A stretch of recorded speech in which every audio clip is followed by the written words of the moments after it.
Hello, amazing ladies in business. Welcome to the HerStory podcast. I am your host, Kylie King, the founder of Australian Ladies in Business Initiative, and I am so excited to be joined by the amazing Sarah Sydir. Not only does she run the business The Right Coordination, but she is soon to release her own podcast, which is called the Unemployable Podcast. So keep an eye out for that because I would love to hear what you think about it as well. So welcome, Sarah. I'm so glad to see you. Thanks for having me, Kylie. I'm a bit excited. Bit nervous, but a bit excited. Oh, I'm sure you'll be fine. It's just two old friends chatting. I haven't seen you Correct. in so long. So I know. let's get started. For the listeners, who are you and what do you do? Oh my goodness. Well, my name is Sarah Sydir, and I am, in a nutshell, unemployable. I know that sounds a little dramatic for somebody that's been running their own business for a long time, but I'm a mum of four. I have a child that has a significant disability.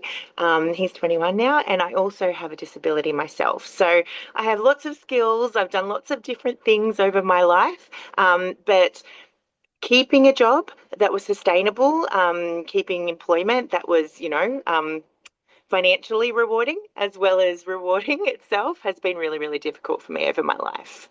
So you mentioned you're unemployable, so more like you can't sit down at a desk 9 to 5 sort of thing. Yeah. Yes. So, well, I have a physical disability, as well as experienced mental illness as well. So I'm really open about my story and about my journey.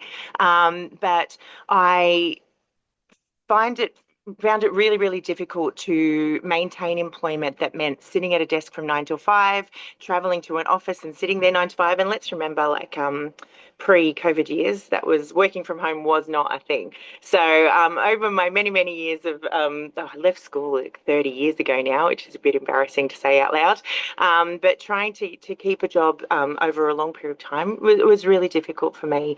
Also, having being a mother and having four children and one that had additional needs meant that I had to be here at home a lot of the time. I had to be here for him, my son, to be picked up by his bus to go to school, and I had to be here when he got dropped off in the afternoon, even when he turned 18.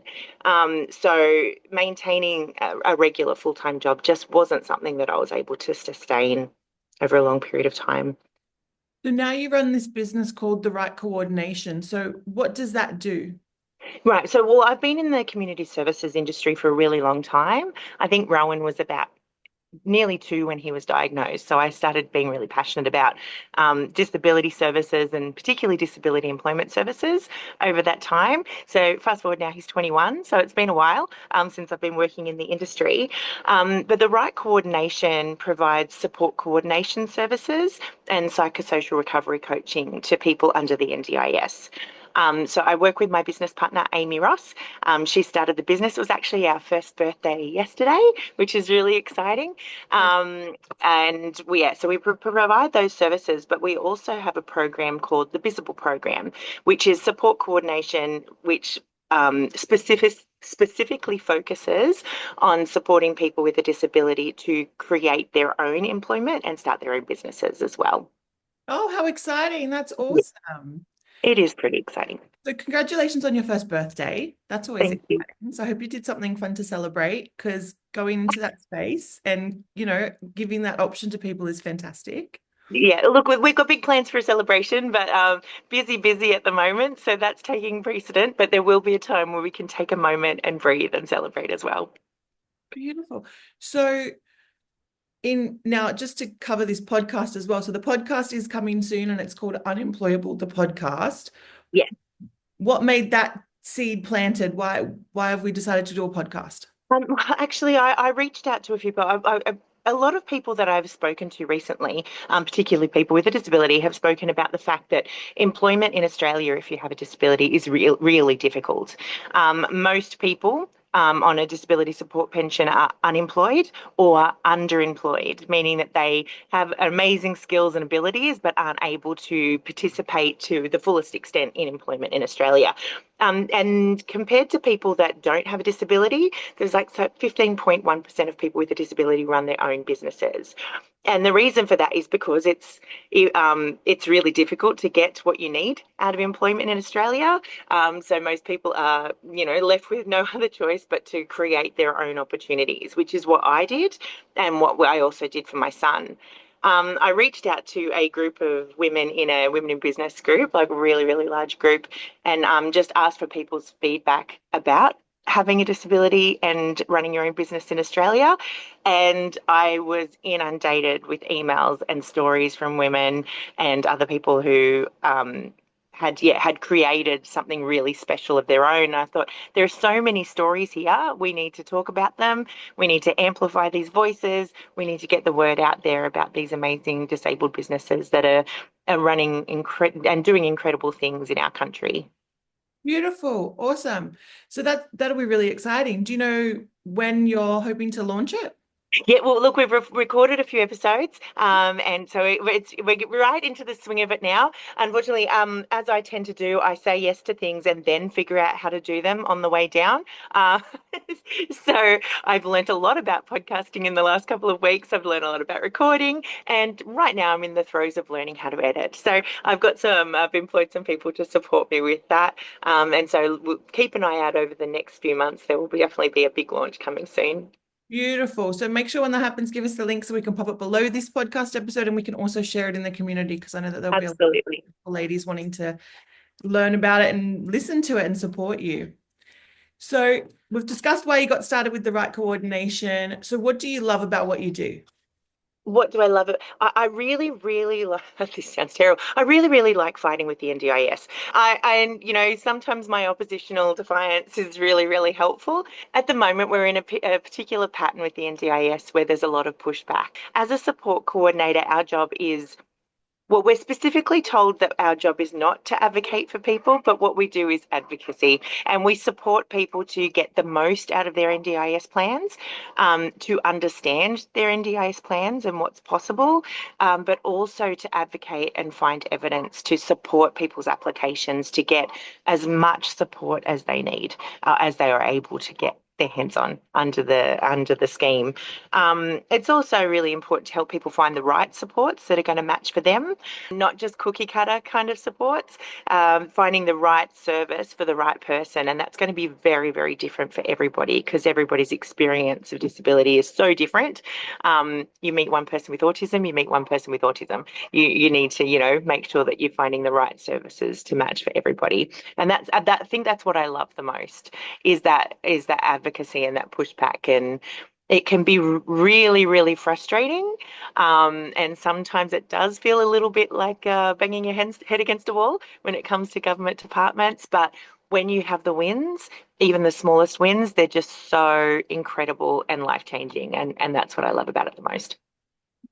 I like that you're not scared of a fight and that you're in for confrontation because I think, yeah, Yeah. sometimes from the stories you sometimes hear about NDIS, whether in community groups or out and about from people, it's good to know that there's people out there still fighting and going, no, I'm just not going to accept what's being presented to me. I know And what. there are a lot of really good support coordinators around that are doing the same thing. And like, I know I'm not alone in that fight. I know that there's many others and many other agencies around.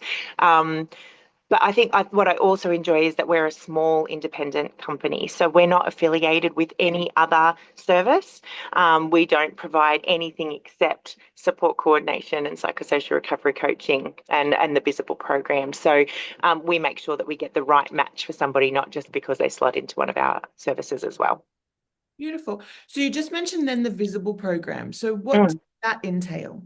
So the visible program actually was born over a couple of glasses of wine over a dinner table many, many moons ago. So my son Rowan, as I mentioned, he has autism level 3 and an intellectual disability and ADHD and ODD, all of the things that they list up on his plan. But, at his essence, he's a really cool guy. And he was finishing school 2.5 years ago, and I had been worried about what he was going to do when he finished school since he was first diagnosed with autism when he was 3.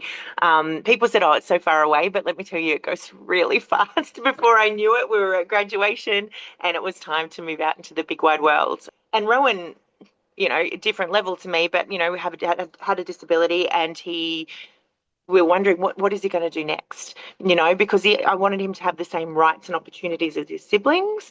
I wanted him to be able to work. I wanted him to do something that he loved. I wanted him to make a difference in the community. And I know the disability support pension is not enough to sustain choices and real quality of life. It's just not enough money. The options that were open to Rowan were really slim, especially because of his level of disability. So he received what's called school leavers funding under the NDIS, but most of the programs wouldn't accept him because of his level of disability was too high. And they said that he didn't quite fit because they didn't see the outcomes, I guess, that they would get from that program for him. And outcomes are really important to a lot of services, because it means their funding will continue, if they get those outcomes. So over a couple of glasses of wine with my business partner, we were speaking about what we could do for Rowan, and we decided to support him to do something that he loves and start his own business. So Rowan has collected broken glass from parks and bushwalks and beaches and, oh my God, car parks and shopping centres for as long as I can remember. So I have a garage full of broken glass, that is sorted into sizes and colours and shapes. And one of my other children got a rock tumbler for, I think it was birthday, and we put some of that broken glass through the rock tumbler for a couple of days, and it came out looking like crystals, like these beautiful sea glass crystals. And suddenly I got it. I thought, oh, I see what he sees in it now. I see all these magical things that he collects that he sees on the ground. And because they were so beautiful, we supported him to help make them into keychains and start his own little sort of jewelry shop that took off much quicker than expected, and it got much bigger than I expected it would straight away.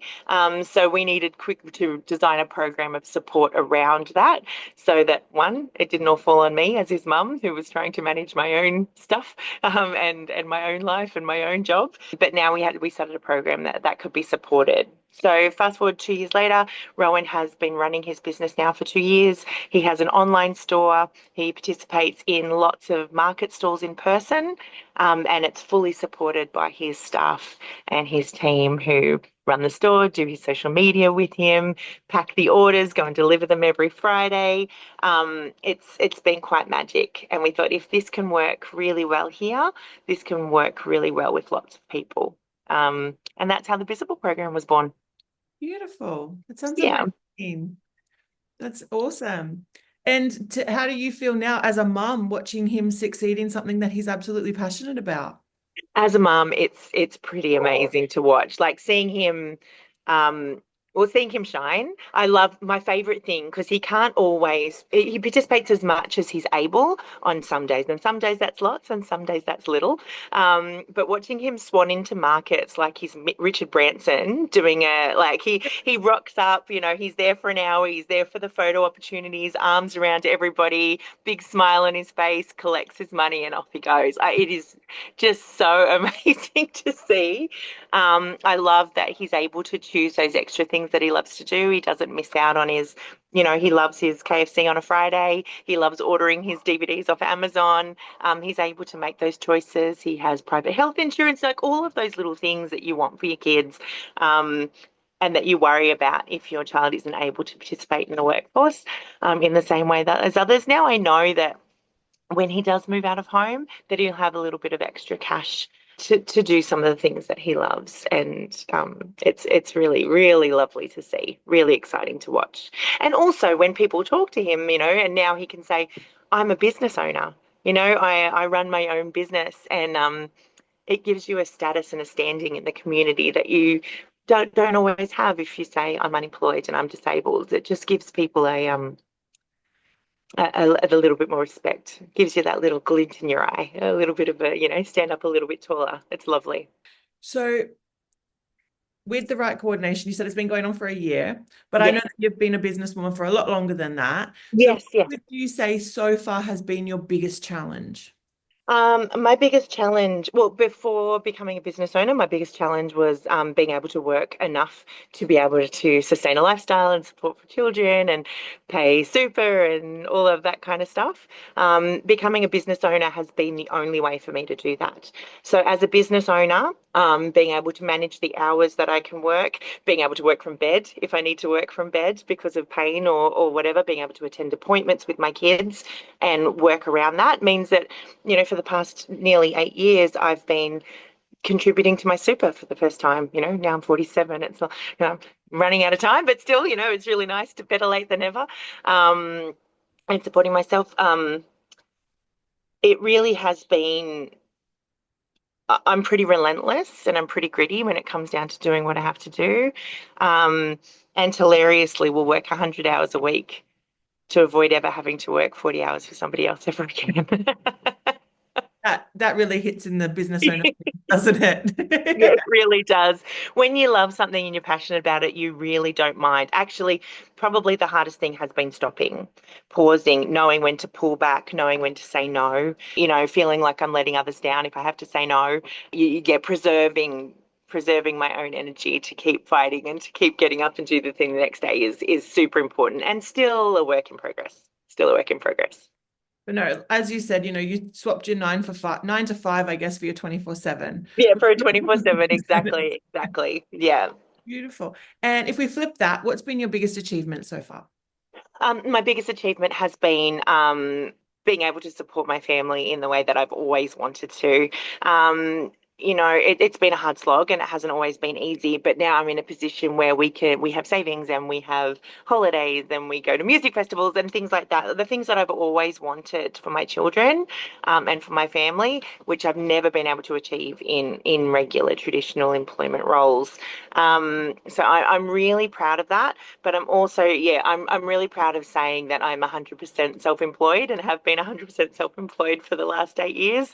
Um, it's been a roller coaster of a ride, but I'm super proud to be able to sit here and say that it's happened and that it's sustainable. Beautiful. Because young Sarah used to dream about that, and now old Sarah can look back and go, You can do it, kid." Oh, you can do that. That's that latest social media trend I've been seeing where they go for a coffee. So now Yes, I've seen that. coffee. It's really cute. It's really cute, and I might have to do that one day. Yes. So when you started your business, was there any advice that you wish you were given? It's so boring, but processes. So my ADHD brain is not very good at being organized. I'm a big blue sky thinker. I have really big ideas and I love to leap into them head first without parachutes. And so it's always good to have another person that you can run things past. So luckily, the people that I've always worked alongside of always have a, "Hey, Sarah, that's great, but we also need to, put food on the table and pay the bills." I'm like, "All right, yeah, that's right. That's really important." So having those processes in place are so important in the beginning so that they can catch you and keep you on track later on.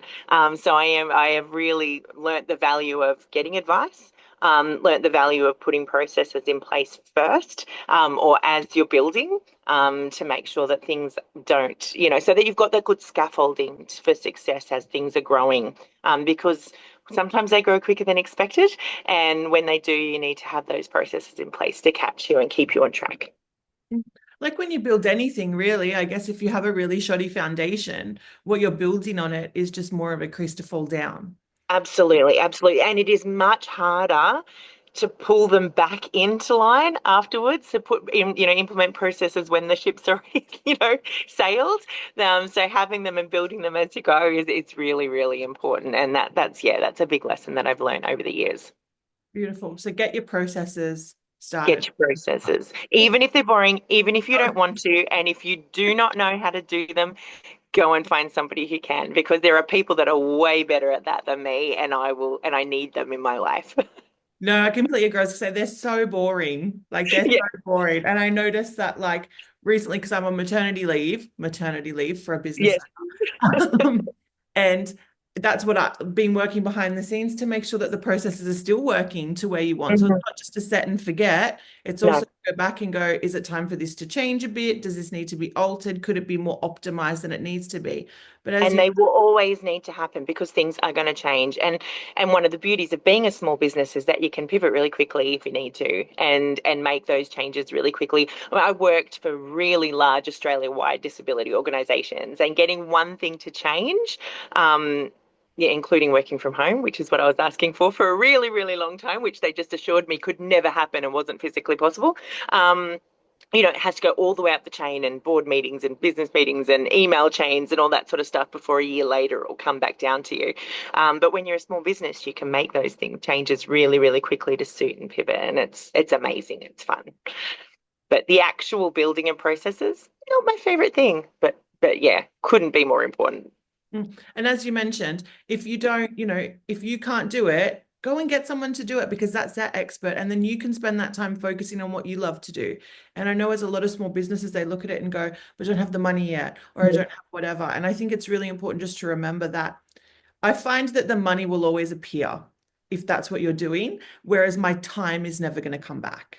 That's right. And my time is probably, better spent on the things that I'm good at, rather than me spending 17 hours, trying to learn how to do one little thing, that I'll probably never have to do again. So yeah, it's really, you can also stepping it, step by step. So we've bootstrapped everything that we've done in all of the businesses that I've worked through and all of the businesses that I've been contracted to work for in business development. We've always bootstrapped. So it's always been, okay, we can afford this one bit. This is where we're going to focus our money on to get us to the next level, and then the next and the next. And you don't have to opt in for everything all at once, but finding those people who can support you along the way, like the people that enjoy Excel spreadsheets, find them and let them do it because they love it. Yes, exactly. Find your Excel spreadsheet person. It's not me. It's never going to be me. I just have to accept that. All right. So if you're willing to share, what Mm. is your big ultimate goal for your business? Where do you see the right coordination going in the next, 5 years or 1 year? Yes, well, NDIS pending, depending on what's happening. Like I always say, what we know about the NDIS today, we won't know about the NDIS next week. It is moving fast, and lots is changing. There's a lot of stuff in the air politically, but we won't get into all that today. But all I know is that we want to be the number one choice for people for support coordination and psychosocial recovery coaching, and we really want to grow the Visible program. So the Visible program has grown from one to we have around 12 small businesses running at the moment, ready to launch. Our ultimate dream is to have a shopfront, a place that we can run where people can gather, where they can use the warehouse out the back to do their creations and spend time with their support workers building their dreams there. A consignment store out the front where people can sell their wares and practice serving and collecting and be a real part of the community. We're also looking at online platforms so that we can sell Australia-wide. People can access, the Visible program wares from our online store, and I'd love to see the program running by many other people. I'd love to teach the program to other providers. I'd love to see them running the program with other people, and get as many people who want to run their own businesses as possible supported to get started and be able to earn their worth and say, I'm a business owner in Australia. That's the big dream. Beautiful. So being an expert in what you're doing, so in coordination, the Visible program, all of this amazing stuff, coming from that experience of being unemployable and now sharing that through the podcast that'll be coming soon. Do you have a tip for the listeners, whether it's in regards to disability or getting out of their own way or looking at other opportunities that arise from this? What would it be?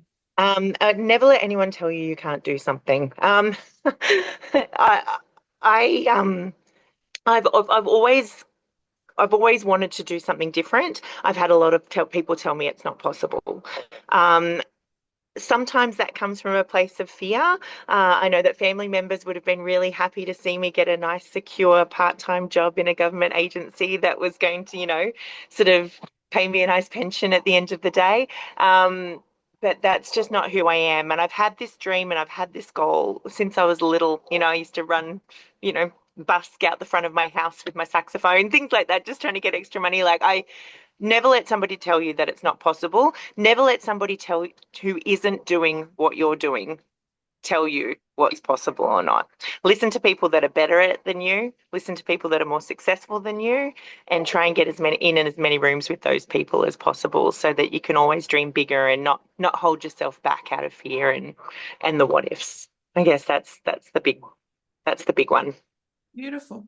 So where do we stalk you? How do we get in touch and check out this visible program? Sure. Yeah, well, so you can find us on all of the platforms. The Right Coordination is on Instagram, and we're on the TikToks, not very well, but we try and do our best as old people. And Facebook, you can find us through our website, www.therightcoordination.com.au, and be able to learn a lot about the Visible program on there as well. As soon as the podcast is launched, we have an Instagram for the podcast as we're preparing as well, but there'll be a lot more information around that to come. So really looking forward to getting started with that.